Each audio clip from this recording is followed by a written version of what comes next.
Programme का पहला हिस्सा जिसका नाम था इस्तक़बाल रमज़ान वो अब ख़त्म होता है।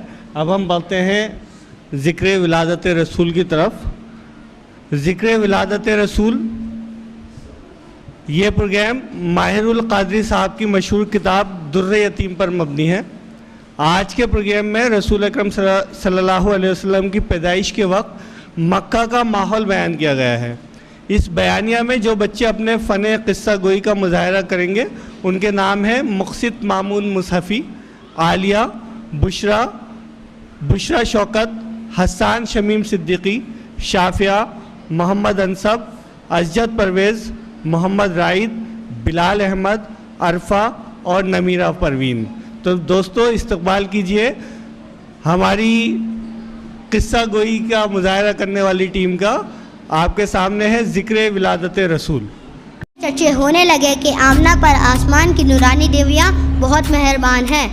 वहब की बेटी, अब्दुल मुत्तलिब की बहू, अब्दुल्लाह की शरीक हयात और होने वाले बच्चे की माँ मेरे माबूद को मरवा के संगरेज खुशी हमारे पाँव बहके नवेद।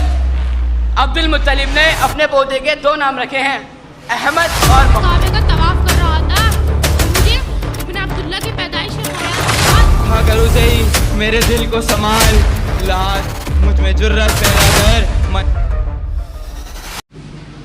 ज़िंदगी ख्वाब है और बहुत से ख्वाब सचमुच ज़िंदगी बन जाते हैं। हर किसी को ऐसे सच्चे ख्वाब दिखाई नहीं देते। बहुत से लोग ख्वाबों को तसव्वुरात की अफसाना तराजी और अवहाम की बूतगरी बताते हैं, लेकिन अपनी अपनी वुसअत फ़िक्र व ख़याल और दिलो निगाह की पाकिज़गी की बात है। बाज़ ख्वाब अवहाम की शीशा गली से बुलंद होते हैं, हाल मुस्तक़बिल के बरज़ख की इस तरह मिसाली सैर कराते हैं कि आने वाले वाक़यात का अक्स आईने इदराक पर पड़ने लगता है।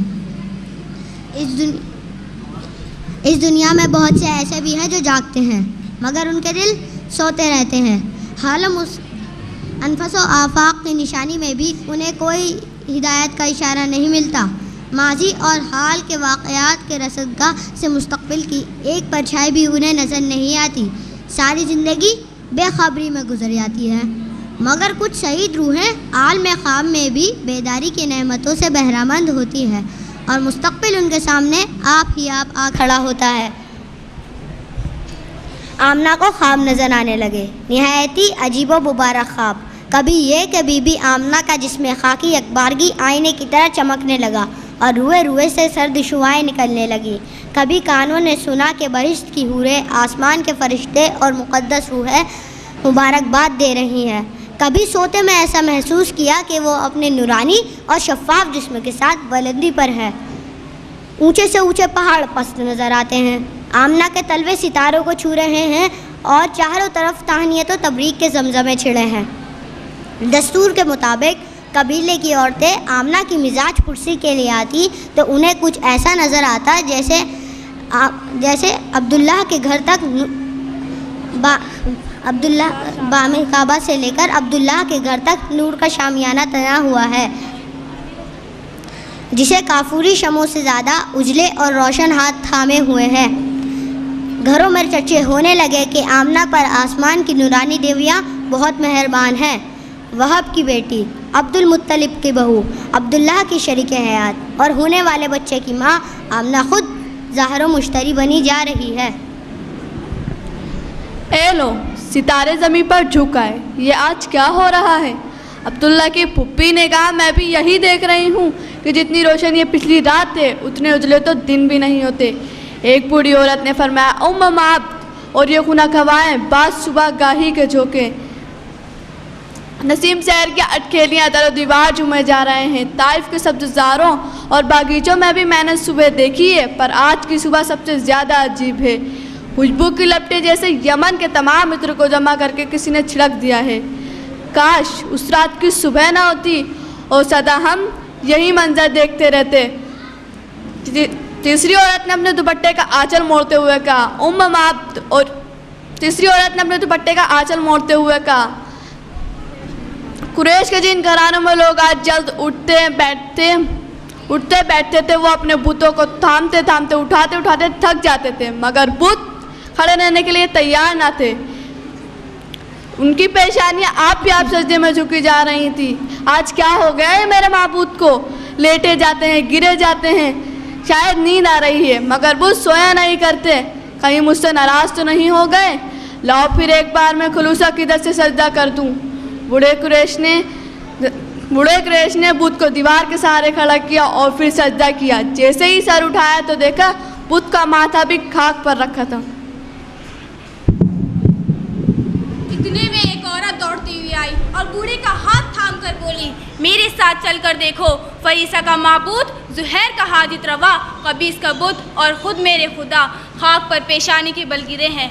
इस पर बूढ़े अरब ने औरत का हाथ झटक कर जवाब दिया, मैं खुद इस परेशानी में मुब्तला हूँ। मेरे माबूद को नहीं देख रही हो? खाक पर सर रखा है। तुम अपने माबूदों को संभालो, मैं अपने खुदा को थामता हूँ।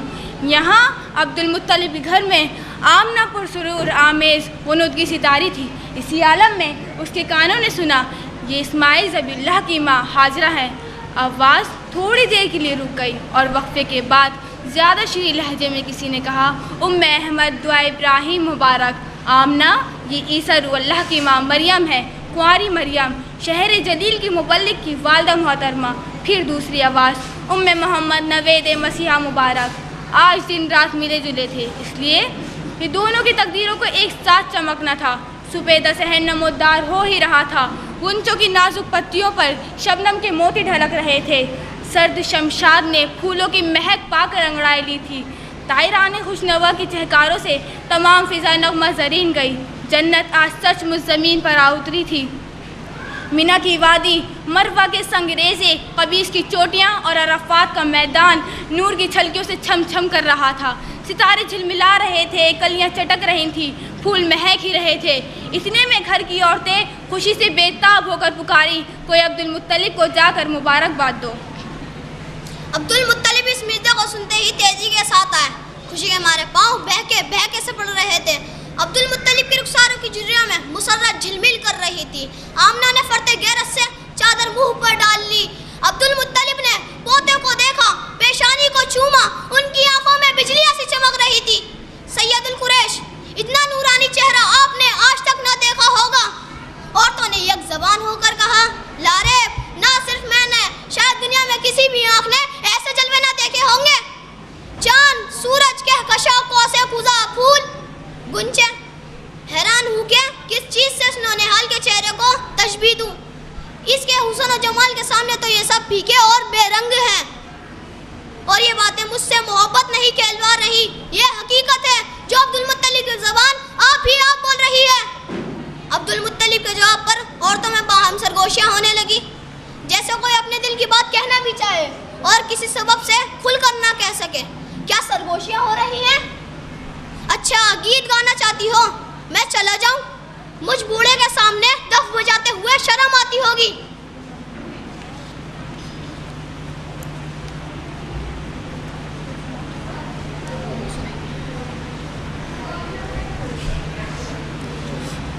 काबा से हटकर कुछ दूर पर जहां आमुल फील में अबरहा के लश्कर ने हरम पर आते हुए आखिरी मंजिल की थी, चंद दुकानें हैं, कच्ची दुकानें और खसपोश भी।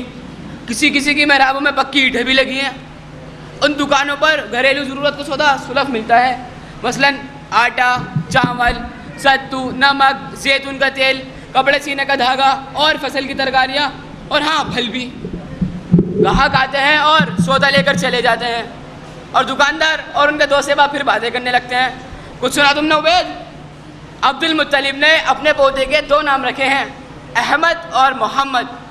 एक सांवली रंगत के दुकानदार ने कहा, मियाँ, बिल्कुल नए अंदाज का नाम है और मैं अंसाब कुरैश का माहिर हूँ, और ना सिर्फ नसब नाम में मुझे याद है बल्कि अदनान के हालात, मुर्रा की ज़िंदगी, कल्लाब की दास्तान हयात और नूह के वाक़ियात और कुसै के कारनामे गिन गिन कर बता सकता हूँ। मुझे मालूम है कि बनु बकर और बनु तगलब के दरमियान जब ऊँट चराने पर झगड़ा हुआ था तो किस कबीले के कितने आदमी मारे गए थे। तुम्हारी इसी खुसूसियत पर तो बनु खुज़ैमा नाज़ करते हैं। उन्हीं में से एक बोल पड़ा। इस पर माहिर अंसाब मुस्कुराता है। तेज़ और मुसलसल गुफ्तगू ने उसे थका सा दिया था। बोला कि मैं यकीन के साथ कह सकता हूँ कि अहमद और मोहम्मद आज तक किसी कुरैशी का नाम सुनने में नहीं आया। बिल्कुल नया नाम, अछूता नाम मगर कितना प्यारा। इस नाम की तरफ दिल आपसे आप खिंचा सा जाता है। उस पर अधेड़ उम्र का अरब जो रस्सी बट रहा था, वो काम भी कर रहा था और बातें भी सुनता जा रहा था। कहने लगा, मेरी सौतेली माँ इब्ने अब्दुल्ला को देखकर आई है। वो बुतों पर हाथ रख के कहती है, मैंने इस कदर होनहार, खूबसूरत, प्यारा और हंसमुख बच्चा आज तक नहीं देखा। आंखें नज़ारा करते करते किसी तरह सैर नहीं होती। जी चाहता है कि बस देखते ही रहो। अब्दुलदार के घर वालों को उस जुबैद की खूबसूरती पर बहुत नाज है। जुबैद वाकई बहुत खूबसूरत है, मगर आमना के नूर नज़र के तलवे उस जुबैद की खूबसूरती से, उस जुबैर के गालों से ज़्यादा रोशन है। जी चाहता है कि बस देखते ही रहो। मैं कहती हूँ कि आज के बाद से अब्दुलदार के घर में चिराग जलाने की ज़रूरत नहीं। मोहम्मद का चेहरा खुद सिराज मुनीर है। दारुल नदवा में अयान कुरैश इसी मौजू पर गुफ्तगू कर रहे थे। उनकी बातें इब्न अब्दुल्ला का हर घर में चर्चा है। जी हाँ, यही हाल है। उमैया की बेटे होने की खुशी में सारे मक्का को दावत तो की थी, मगर ये शोहरत और ये कबूल आम तो उसे भी नसीब ना हुई। आज जब मैं काबे का तवाफ़ कर रहा था तो मुझे इब्न अब्दुल्ला की पैदाइश के ख्याल के साथ ऐसा महसूस हुआ जैसे कोई मेरे कान में बोल रहा है कि अरब का सबसे रोशन वरक़ उलटने वाला है। और मेरा ख्वाब आप लोग ना सुने तो अच्छा होगा। आप सबको दुख होगा। सब ने मिलकर कहा, नहीं नहीं, ये नहीं हो सकता। अब जब बात ज़बान पर आई गई है तो उसे कह देना ही अच्छा होता है। रात मैंने ख्वाब में देखा कि मैं शराब पीना चाहता हूँ, मगर किसी ने मेरे हाथ से शराब का प्याला छीन कर फेंक दिया। और जब मैं अपने माबूद याकूब का सजदा करना चाहा तो एक हाथ ने पकड़कर मुझे सीधा कर दिया और कहा कि अब बुतों की पूजा नहीं होती। सरदाराने कुरैश के माथे पर पसीना आ गया और जब मैं अपनी सहाबा की तरफ बढ़ने की कोशिश कर रहा था तो झटका मारकर मुझे पलंग से नीचे गिरा दिया और कहा कि अब इन बदकारियों को ख़त्म कर दो।